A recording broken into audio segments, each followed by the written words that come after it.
सिंहासन 32 26वीं पुतली मृगनयनी की कहानी। मृगनयनी नामक 26वीं पुतली ने जो कथा सुनाई वह इस प्रकार है। राजा विक्रमादित्य न सिर्फ अपना राजकाज पूरे मनोयोग से चलाते थे, बल्कि त्याग, दानवीरता, दया, वीरता इत्यादि अनेक श्रेष्ठ गुणों के धनी थे। वे किसी तपस्वी की भांति अन्न जल का त्याग कर लंबे समय तक तपस्या में लीन रह सकते थे। ऐसा कठोर तप कर सकते थे कि इंद्रासन डोल जाए। एक बार उनके दरबार में एक साधारण सी वेशभूषा वाले एक युवक को पकड़कर उनके सैनिक लाए। वह रात में बहुत सारे धन के साथ संदिग्ध अवस्था में कहीं जा रहा था। उसकी वेशभूषा से नहीं लग रहा था कि इस धन का वह मालिक होगा, इसलिए सिपाहियों को लगा शायद वह चोर हो और चोरी के धन के साथ कहीं चंपत होने की फिराक में हो। राजा ने जब उस युवक से उसका परिचय पूछा और जानना चाहा कि यह धन उसके पास कैसे आया, तो उस युवक ने बताया कि वह एक धनाढ्य स्त्री के यहाँ नौकर है और सारा धन उसी स्त्री का दिया हुआ है। अब राजा की जिज्ञासा बढ़ गई और उन्होंने जानना चाहा कि उस स्त्री ने उसे यह धन क्यों दिया और वह धन लेकर कहाँ जा रहा था। इस पर वह युवक बोला कि अमुक जगह रुककर स्त्री ने प्रतीक्षा करने को कहा था। दरअसल उस स्त्री के उससे अनैतिक संबंध हैं और वह उससे पति की हत्या करके आकर मिलने वाली थी। दोनों सारा धन लेकर कहीं दूर चले जाते और आराम से जीवन व्यतीत करते। विक्रम ने उसकी बातों की सत्यता की जांच करने के लिए तुरंत उसके बताए पते पर अपने सिपाहियों को भेजा।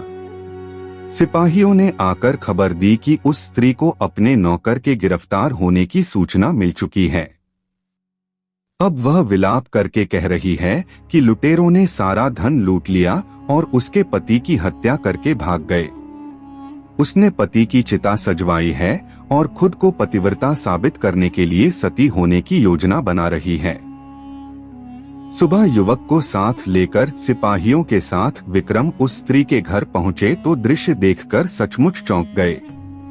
स्त्री अपने पति की चिता पर बैठ चुकी थी और चिता को अग्नि लगने वाली थी। राजा ने चिता को अग्नि देने वाले को रोक दिया तथा उस स्त्री से चिता से उतरने को कहा। उन्होंने सारा धन उसे दिखाया तथा नौकर को आगे लाकर बोले कि सारी सच्चाई का पता उन्हें चल गया है। उन्होंने उस स्त्री को त्रिया चरित्र का त्याग करने को कहा तथा राजदंड भुगतने को तैयार हो जाने की आज्ञा दी। स्त्री कुछ क्षणों के लिए तो भयभीत हुई, मगर दूसरे ही पल बोली कि राजा को उसके चरित्र पर अंगुली उठाने के पहले अपनी छोटी रानी के चरित्र की जांच करनी चाहिए। इतना कहकर वह बिजली सी फुर्ती से चिता पर कूदी और उसमें आग लगाकर सती हो गई। कोई कुछ करता वह स्त्री जलकर राख हो गई। राजा सिपाहियों सहित अपने महल वापस लौट गए। उन्हें उस स्त्री के अंतिम शब्द अभी तक जला रहे थे। उन्होंने छोटी रानी पर निगाह रखनी शुरू कर दी। एक रात उन्हें सोता समझकर छोटी रानी उठी और पिछले दरवाजे से महल से बाहर निकल गई। राजा भी दबे पांव उसका पीछा करने लगे। चलकर वह कुछ दूर पर धूनी रमाए एक साधु के पास गई। साधु ने उसे देखा तो उठ गया और उसे लेकर पास बनी एक कुटिया के अंदर दोनों चले गए। विक्रम ने कुटिया में जो देखा वह उनके लिए असहनीय था। रानी निर्वस्त्र होकर उस साधु का आलिंगन करने लगी तथा दोनों पति पत्नी की तरह बेझिझक संभोगरत हो गए।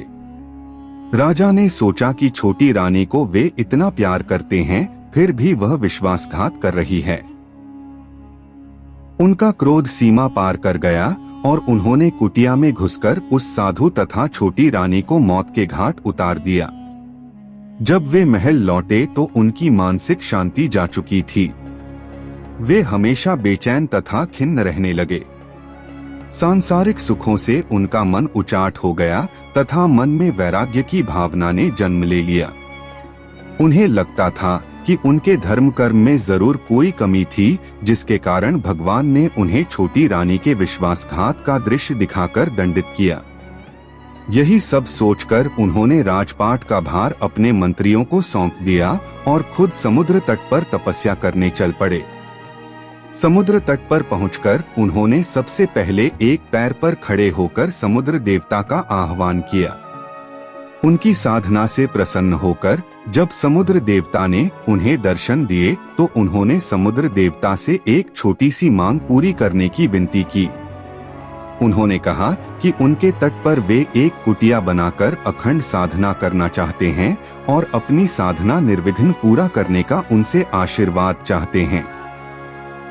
समुद्र देवता ने उन्हें अपना आशीर्वाद दिया तथा उन्हें एक शंख प्रदान किया। समुद्र देवता ने कहा कि जब भी कोई दैवीय विपत्ति आएगी, इस शंख की ध्वनि से दूर हो जाएगी।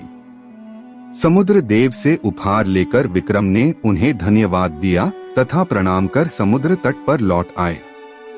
उन्होंने समुद्र तट पर एक कुटिया बनाई और साधना करने लगे। उन्होंने लंबे समय तक इतनी कठिन साधना की कि देवलोक में हड़कंप सच गया। सारे देवता बात करने लगे कि अगर विक्रम इसी प्रकार साधना में लीन रहे तो इंद्र के सिंहासन पर अधिकार कर लेंगे। इंद्र को अपना सिंहासन खतरे में दिखाई देने लगा। उन्होंने अपने सहयोगियों को साधना स्थल के पास इतनी अधिक वृष्टि करने का आदेश दिया कि पूरा स्थान जलमग्न हो जाए और विक्रम कुटिया सहित पानी में बह जाएं। बस आदेश की देर थी। बहुत भयानक वृष्टि शुरू हो गई। कुछ ही घंटों में सचमुच सारा स्थान जलमग्न हो जाता और विक्रम कुटिया सहित जल में समा गए होते। लेकिन समुद्र देव ने उन्हें आशीर्वाद जो दिया था, उस वर्षा का सारा पानी उन्होंने पी लिया तथा साधना स्थल पहले की भांति सूखा ही रहा। इंद्र ने जब यह अद्भुत चमत्कार देखा तो उनकी चिंता और बढ़ गई। उन्होंने अपने सेवकों को बुलाकर आंधी तूफान का सहारा लेने का आदेश दिया। इतने भयानक वेग से आंधी चली कि कुटिया तिनके तिनके होकर बिखर गई। सब कुछ हवा में रुई की भांति उड़ने लगा। बड़े बड़े वृक्ष उखड़कर गिरने लगे। विक्रम के पांव भी उखड़ते हुए मालूम पड़े। लगा कि आंधी उन्हें उड़ाकर साधना स्थल से बहुत दूर फेंक देगी। विक्रम को समुद्र देव द्वारा दिया गया शंख याद आया और उन्होंने शंख को जोर से फूंका। शंख से बड़ी तीव्र ध्वनि निकली। शंख ध्वनि के साथ आंधी तूफान का पता नहीं रहा। वहां ऐसी शांति छा गई मानो कभी आंधी आई ही न हो। अब तो इंद्रदेव की चिंता और अधिक बढ़ गई। उन्हें सूझ नहीं रहा था कि विक्रम की साधना कैसे भंग की जाए। अब विक्रम की साधना को केवल अप्सराओं का आकर्षण ही भंग कर सकता था। उन्होंने तिलोत्तमा नामक अप्सरा को बुलाया तथा उसे जाकर विक्रम की साधना भंग करने को कहा। तिलोत्तमा अनुपम सुंदर थी और उसका रूप देखकर कोई भी कामदेव के बाणों से घायल हुए बिना नहीं रह सकता था। तिलोत्तमा साधना स्थल पर उतरी तथा मनमोहक गायन वादन और नृत्य द्वारा विक्रम की साधना में विघ्न डालने की चेष्टा करने लगी। मगर वैरागी विक्रम का क्या बिगाड़ पाती। विक्रम ने शंख को फूंक मारी और तिलोत्तमा को ऐसा लगा जैसे किसी ने उसे आग की ज्वाला में लापटका हो। भयानक ताप से वह उद्विग्न हो उठी तथा वहां से उसी क्षण अदृश्य हो गई। जब यह युक्ति भी कारगर नहीं हुई तो इंद्र का आत्मविश्वास पूरी तरह डोल गया। उन्होंने खुद ब्राह्मण का वेश धरा और साधना स्थल आए। वे जानते थे कि विक्रम याचकों को कभी निराश नहीं करते हैं तथा सामर्थ्यानुसार दान देते हैं। जब इंद्र विक्रम के पास पहुंचे तो विक्रम ने उनके आने का प्रयोजन पूछा। उन्होंने विक्रम से भिक्षा देने को कहा तथा भिक्षा के रूप में उनकी कठिन साधना का सारा फल मांग लिया। विक्रम ने अपनी साधना का सारा फल उन्हें सहर्ष दान कर दिया। साधना फल दान क्या दिया कि इंद्र को अभयदान मिल गया। उन्होंने प्रकट होकर विक्रम की महानता का गुणगान किया और आशीर्वाद दिया। उन्होंने कहा कि विक्रम के राज्य में अतिवृष्टि और अनावृष्टि नहीं होगी, कभी अकाल या सूखा नहीं पड़ेगा, सारी फसलें समय पर और भरपूर होंगी।